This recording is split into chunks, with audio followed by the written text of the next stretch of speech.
Perhatikan di sini tuan-tuan ya, bagaimana Allah Taala mencabar Quraisy. Allah Taala memberikan Quraisy, kalau kamu tidak percaya kepada surah ini ataupun kamu tidak percaya kepada isi kandung Al-Quran, wa in kuntum fi raibin, tidak ragu-ragu tentang isi kandung Al-Quran, maka datangkanlah surah yang sama dengan dia.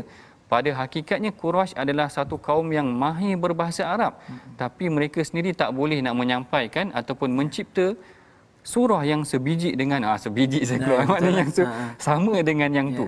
Kalau kita tengok yang macam mana disebutkan oleh Al-Imam Mubarak Furi. Al-Imam Mubarak Furi sebut di dalam kitab Rahiqul Makhtum, ada menceritakan mengenai tentang bagaimana reaksi ataupun respon Quraisy ketika mana mereka berhadapan dengan Al-Quran. Maknanya nak menerima cabaran Al-Quran tu mereka tak boleh nak menerima cabaran, lalu mereka buat macam-macam alternatif yang lain. Antaranya macam mana mereka mengkaji juga Al-Quran.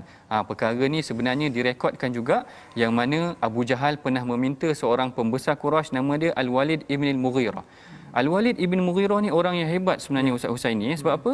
Anak dia pun hebat, iaitu Khalid Al-Walid.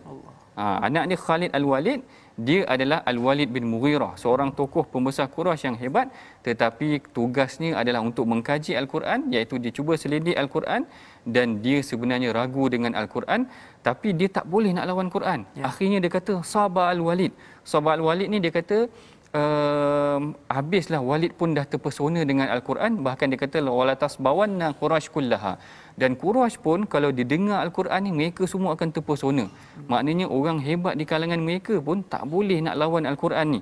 Bahkan ada satu lagi kisah daripada Utbah bin Rabi'ah, yang mana seorang juga orang yang suka juga untuk melawan Al-Quran ni, lalu dia nak bernegosiasi dengan Rasulullah. Maknanya dah tak boleh nak cipta satu surah sama dengan Al-Quran, dia nak negotiate dengan Rasulullah. Dia kata macam ni lah Muhammad, apa kata kita gile-gile, ataupun dia cuba menawarkan sesuatu perkara kepada Rasulullah sallallahu alaihi wasallam. Sehabis baik sahaja Utbah bin Rabi'ah ni bercakap, maka Rasulullah pun baca surah Fussilat. Bila Rasulullah baca surah Fussilat, bila sampai bab untuk ayat yang sujud sahaja, Utbah ni pun sujud sekali. Dia terpesona dengan ayat Quran yang Rasulullah bacakan tu tadi, Ustaz. Maknanya luar biasa Quran ni. Luar biasa. Itu sebab bila disebut gitu Al-Quran tu dia ada keistimewaan dia sendiri. Betul. Bukanlah disusun-susun begitu saja. Dia ada penghafaz dia yang tersendiri yang menjaga Al-Quran tersebut.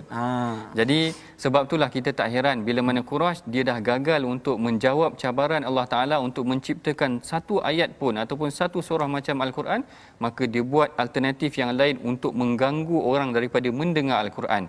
Dia cuba kacau Rasulullah, dia cuba untuk meragukan Rasulullah, ataupun dia cuba menawarkan segala apa yang boleh dia tawarkan kepada Rasulullah, tetapi pada hakikatnya mereka tidak boleh lawan Al-Quran.